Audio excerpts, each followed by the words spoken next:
പാലച്ചുവട് മുളക്കുളം തിരുവീശംകുളത്ത് മഹാദേവ ക്ഷേത്രത്തിൽ നിത്യധ്വജ പ്രതിഷ്ഠയ്ക്ക് ആധാരശില സ്ഥാപിച്ചു. ക്ഷേത്രം തന്ത്രി മനയത്താറ്റ് ദിനേശൻ നമ്പൂതിരിയുടെ മുഖ്യ കാർമ്മികത്വത്തിലാണ് ചടങ്ങുകൾ വഹിച്ചത്. തൈലാദിവാസം പൂർത്തിയാക്കിയ കൊടിമരം നവംബർ 30-ന് ഉയർത്തും. കേരള വിഷൻ എന്നും ജനങ്ങളോടൊപ്പം. പാലച്ചുവട് മുളക്കുളം വടക്കേക്കര തിരുവീശംകുളം മഹാദേവ ക്ഷേത്രത്തിൽ നിത്യധ്വജ സ്ഥാപനത്തിലുള്ള ഒരുക്കങ്ങളായി. കൊടിമരത്തിനുള്ള ആധാരശിലാ സ്ഥാപന ചടങ്ങ് പൂർത്തിയായി. ക്ഷേത്രം തന്ത്രി മനയത്താറ്റ് ദിനേശൻ നമ്പൂതിരിയുടെ മുഖ്യ കാർമ്മികത്വത്തിലാണ് ചടങ്ങുകൾ നടന്നത്. മേൽശാന്തി ലാലൻ ശാന്തി, സുധീഷ് ശാന്തി എന്നിവർ സഹകാർമ്മികരായി. ധ്വജപ്രതിഷ്ഠ കാണാൻ എല്ലാ ഭക്തജനങ്ങളും എല്ലാവരും വരണം. ഇത് ജീവിതത്തിൽ അപൂർവമായിട്ട് കാണാൻ പറ്റുന്ന സന്ദർഭമാണ്. ഒരു മനുഷ്യായ ചിലപ്പോൾ ഒരെണ്ണോ രണ്ടെണ്ണോ കാണാൻ പറ്റും. അപ്പൊ അതുകൊണ്ട് എല്ലാവരും വരണം. ആ ധ്വജപ്രതിഷ്ഠ അതിനുമുമ്പ് വളരെയധികം ചടങ്ങുകളുണ്ട്.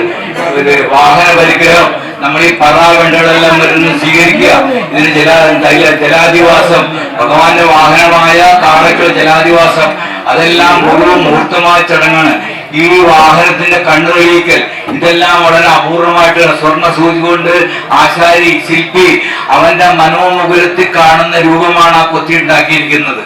അതുകൊണ്ട് ശില്പിക്ക് ഇതിൽ അമ്മയുടെ സ്ഥാനവും തന്ത്രിക്ക് ഇതിന് ജീവനാംശങ്ങൾ കൊണ്ട് തന്ത്രിക്ക് അച്ഛൻ സ്ഥാനമാണ് കൽപ്പിക്കുന്നതാണ്. തന്ത്രി ഭഗവാന്റെ പിതാവ് എന്നുള്ളതും ശില്പി അമ്മയുടെ സ്ഥാനം കൊടുക്കുന്നത്. തൊടുപുഴ നെടിയശാലയിലെ സ്വകാര്യ പുരയിടത്തിൽ നിന്നാണ് പ്രതിഷ്ഠയ്ക്ക് അനുയോജ്യമായ തേക്ക് കണ്ടെത്തിയത്. വിശേഷപ്പെട്ട ഈ തടി കഴിഞ്ഞ 9 മാസത്തോളമായി 1000 ലിറ്റർ എള്ളെണ്ണയിൽ കാച്ചിയെടുത്ത 32 ഇനം പച്ചമരുന്നുകൾ ചേർത്ത തൈലത്തിൽ നിലം തൊടാതെ എണ്ണത്തോണിയിൽ സൂക്ഷിച്ചിരിക്കുകയായിരുന്നു. തൈലാദിവാസം പൂർത്തിയാക്കിയ കൊടിമരം വെള്ളിയാഴ്ച എണ്ണത്തോണിയിൽ നിന്ന് പുറത്തെടുത്തു. 42 അടി ഉയരമുള്ള ഈ കൊടിമരം നവംബർ 30-ന് കൊടിമര സ്ഥാനത്ത് ഉയർത്തും. കൊടിമരത്തിൽ 17 ചെമ്പ് പറകൾ ഇറക്കും. ഇവയുടെ നിർമ്മാണം പൂർത്തിയായി കഴിഞ്ഞു.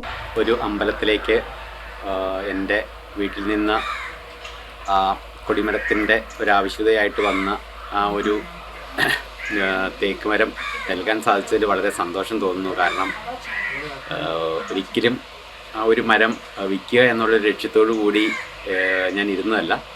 തീർച്ചയായും യാദൃശ്ചികമായിട്ട് ഇങ്ങനെ അമ്പലത്തിൻ്റെ ഒരു ആവശ്യത്തിനാണ് ഈ മരം ആവശ്യപ്പെട്ട് വന്നിരിക്കുന്നത് എന്ന് പറഞ്ഞപ്പോൾ വേറെ ഒന്നും ചിന്തിക്കാതെ, വീട്ടുകാരോട് പോലും ആലോചിക്കാതെ ഞാൻ അതിനൊരു സമ്മതം കൊടുക്കുകയായിരുന്നു ചെയ്തത്. മാർച്ച് 20-നാണ് ധ്വജപ്രതിഷ്ഠാ ചടങ്ങ് നടക്കുക.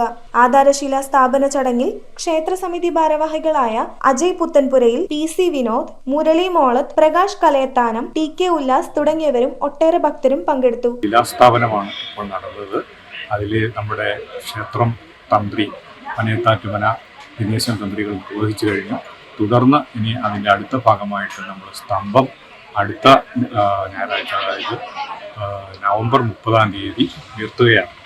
അതിനുശേഷം അതിൻ്റെ ചടങ്ങുകൾ ക്രമത്തിനങ്ങനെ നടന്നുകൊണ്ടിരിക്കും. യഥാസമയം നിങ്ങളെ അറിയിക്കുന്നതാണ്. നമ്മുടെ ധ്വജപ്രതിഷ്ഠ, അതായത് ഭഗവാന്റെ വാഹനം പ്രതിഷ്ഠിക്കുന്നത് മാർച്ച് 20-ാം തീയതിയാണ്. ഉച്ചയ്ക്ക് പ്രസാദ ഊട്ടോടെ ചടങ്ങുകൾ സമാപിച്ചു. News bureau, I Vision, Piravom.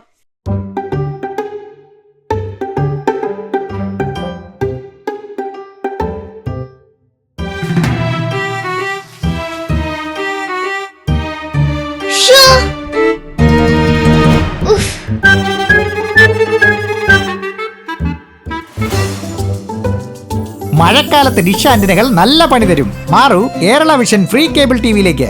Kerala Vision KV free set box, free connection ഇനി ഫ്രീ ആയി കാണും.